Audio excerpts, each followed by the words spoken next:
In the village of Kijani, where the sun painted the earth red and the baobab trees whispered secrets to the wind, there lived a girl named Nailla. From the day she was born, the midwives clicked their tongues. "She is not blessed with beauty," they murmured. Nailla's face was strong, her features bold and unsoftened by delicacy.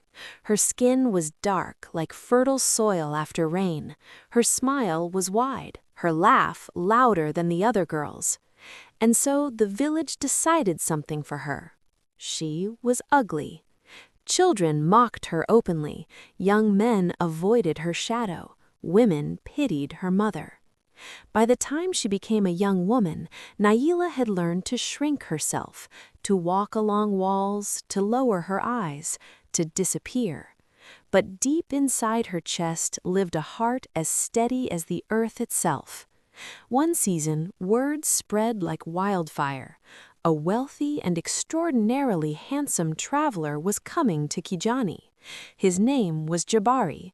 He was not a prince, but richer than one, owner of caravans, cattle, and land beyond the hills. Tall, broad-shouldered, with skin that shone like polished ebony and eyes sharp as an eagle's.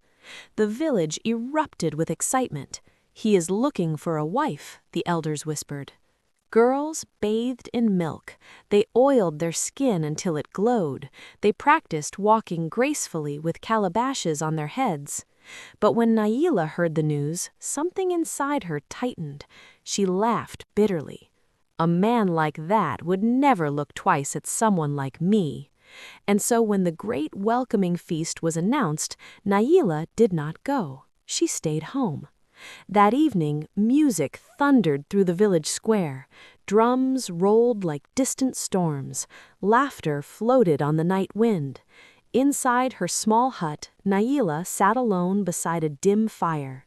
She could hear everything. The celebration, the cheers, the singing. She imagined Jabari walking among the beautiful girls. She imagined him choosing one of them. Her chest ached, not because she loved him, but because she believed she was unworthy of being chosen by anyone. As tears fell silently down her face, there was a knock at her door. She froze. Who would visit her on a night like this? Another knock. Slow, weak.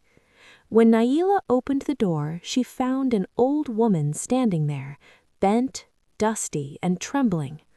"My child," the woman rasped, "the feast is too crowded. No one will give me water. May I rest here?" Nailla did not hesitate. She brought the woman inside, washed her feet, shared her only bowl of stew. The old woman studied her quietly. "Why are you not at the celebration?" she asked. Nailla looked away.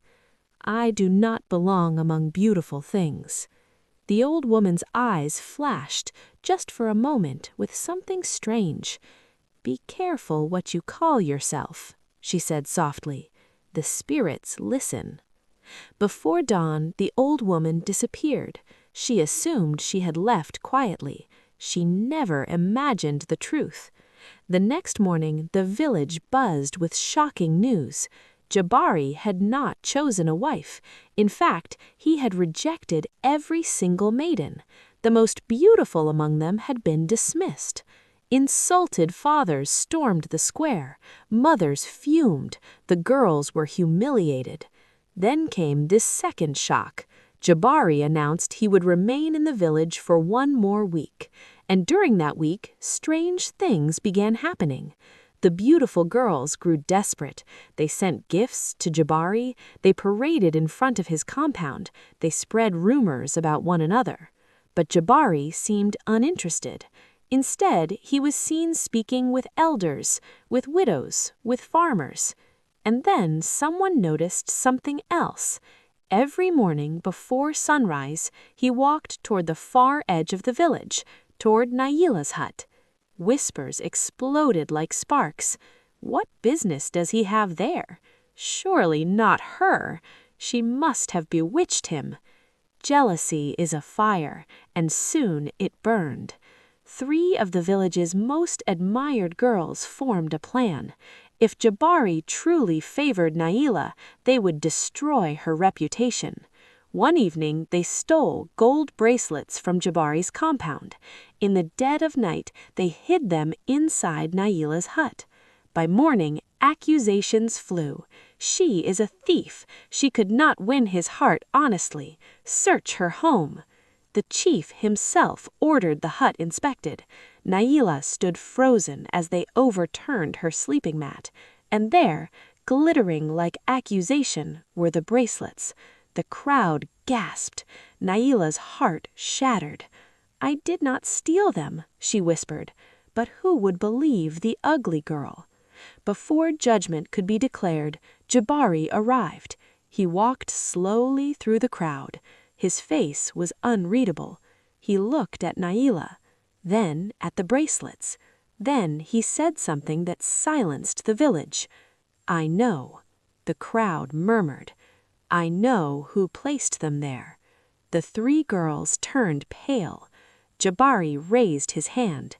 "And I know because I was watching." He paused. "Every day this week I have tested this village, not with announcements, not with grand speeches, but with observation." Gasps spread. And the only home that opened its door to a stranger the night of the feast, he turned to Nailla, was hers. The crowd fell silent. "The old woman she sheltered," he continued, "was my mother." Shock rippled like thunder. "She wished to see the heart of the woman I might choose." He stepped closer to Nailla, and she found it. The 3 girls collapsed in shame as their guilt was exposed. Jabari turned to the chief. "I choose Nailla." The words struck the village like lightning. "She believed herself unworthy," he said softly, looking at her. "But a woman who feeds the forgotten is richer than any beauty polished by pride." Nailla trembled. "Why me?" she whispered. Jabari smiled gently. "Because when no one was watching, you were still kind." Their wedding was not merely a celebration, it was a reckoning. The village learned something painful that day. They had mocked the very jewel among them. And from that day forward, mothers in Kijani taught their daughters, "Do not measure yourself by mirrors, do not shrink because others are loud, and never assume destiny will pass your door. For sometimes the one who stays home in shame is the one heaven has already chosen."